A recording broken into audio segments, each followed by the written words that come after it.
നമസ്കാരം, കർമ്മ ന്യൂസിലേക്ക് സ്വാഗതം. ഇന്ത്യയുടെ 2 യുദ്ധക്കപ്പലുകൾ ചൈനയിൽ. ഞെട്ടേണ്ട, യുദ്ധത്തിനു വേണ്ടിയല്ല, ചൈനീസ് നേവി നടത്തുന്ന അന്താരാഷ്ട്ര ഫ്ലീറ്റ് റിവ്യൂവിൽ പങ്കെടുക്കുന്നതിന് വേണ്ടിയാണ് ഇന്ത്യൻ നാവികസേനയുടെ 2 പടക്കപ്പലുകൾ ചൈനീസ് തുറമുഖത്തെത്തിയത്.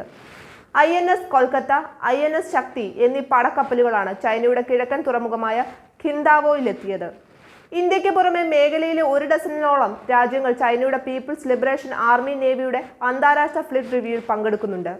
ഏപ്രിൽ 22 മുതൽ 25 വരെയാണ് പരിപാടികൾ നടക്കുക. സ്വന്തം നാവികസേനാ ശക്തി പ്രദർശിപ്പിക്കുന്നതിന് വേണ്ടിയാണ് ചൈന ഫ്ലീറ്റ് റിവ്യൂ നടത്തുന്നത്.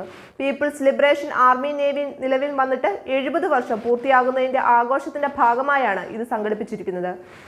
ഇന്ത്യയും ചൈനയും തമ്മിൽ സൈനിക സഹകരണം ശക്തിപ്പെടുത്തുന്നതിന്റെ ഭാഗമായാണ് ഫ്ലിപ്പ് റിവ്യൂവിൽ പങ്കെടുക്കുന്നതെന്ന് ചൈനയിലെ ഇന്ത്യൻ എംബസി അറിയിച്ചു. റഡാർ കണ്ണുകളെ വെട്ടിച്ച് ആക്രമണം നടത്തുന്ന കപ്പലുകളെയും വിമാനങ്ങളെയും ആക്രമിക്കാൻ കെൽപ്പുള്ളതാണ് INS കൊൽക്കത്ത. അത്യാധുനിക ആയുധങ്ങളും സെൻസറുകളും ഉൾക്കൊള്ളാവുന്നതാണ് ഈ പടക്കപ്പൽ. ഒരേ സമയം വ്യോമ, നാവിക, അന്തർവാഹിനി ആക്രമണങ്ങളെ തിരിച്ചറിയാനും പ്രത്യാക്രമണം നടത്താനും കൊൽക്കത്തയ്ക്ക് സാധിക്കും. യുദ്ധക്കപ്പലുകൾക്ക് പടക്കോപ്പുകൾ, ഇന്ധനം എന്നിവ വിതരണം ചെയ്യാനായാണ് പ്രധാനമായും INS ശക്തി എന്ന യുദ്ധക്കപ്പൽ ഉപയോഗിക്കുന്നത്. 2 യുദ്ധക്കപ്പലുകൾക്കും നിരവധി ഹെലികോപ്റ്ററുകൾ വഹിക്കാൻ ശേഷിയുണ്ട്. അന്തർവാഹിനികളെ ആക്രമിക്കാനും രക്ഷാപ്രവർത്തനങ്ങൾക്കായും 2 കപ്പലുകളും ഉപയോഗിക്കാറുണ്ട്.